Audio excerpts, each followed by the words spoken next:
Howdy, partners. Ready to dive into a culinary adventure that's as easy as it is delicious? Today we're tackling a classic beef ribs. But hold your horses. This ain't no ordinary rib recipe.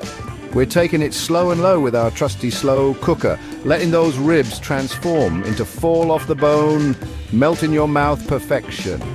Whether you're a seasoned pro or just starting out in the kitchen, this here recipe is your ticket to rib heaven. So grab your apron and let's get cooking.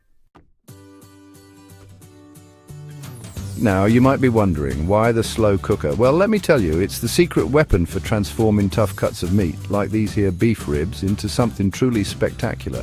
See, that slow and gentle heat works its magic over time, breaking down all those tough fibers and connective tissues, leaving you with ribs so tender, they practically fall off the bone. Plus, the slow cooker does all the work for you. Just throw everything in, set it, and forget it. That means more time for you to wrangle the kids, catch up on your favorite shows, or just put your feet up and relax.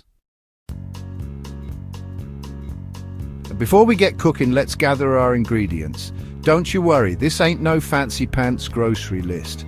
We're talking simple, everyday ingredients that'll make your taste buds sing.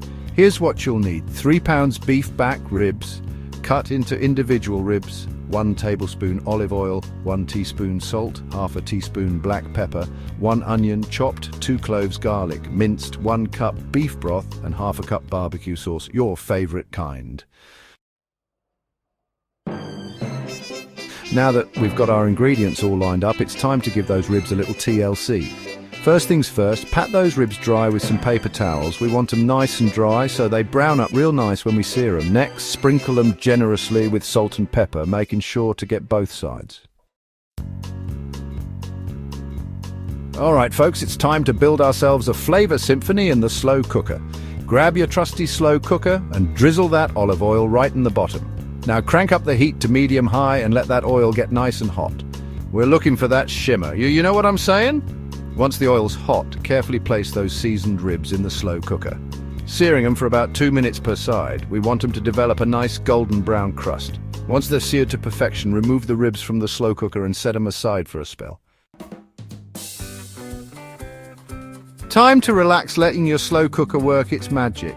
With the ribs resting comfortably, it's time to build up those layers of flavor. In the same slow cooker, toss in that chopped onion and let it soften up for a few minutes, stirring occasionally.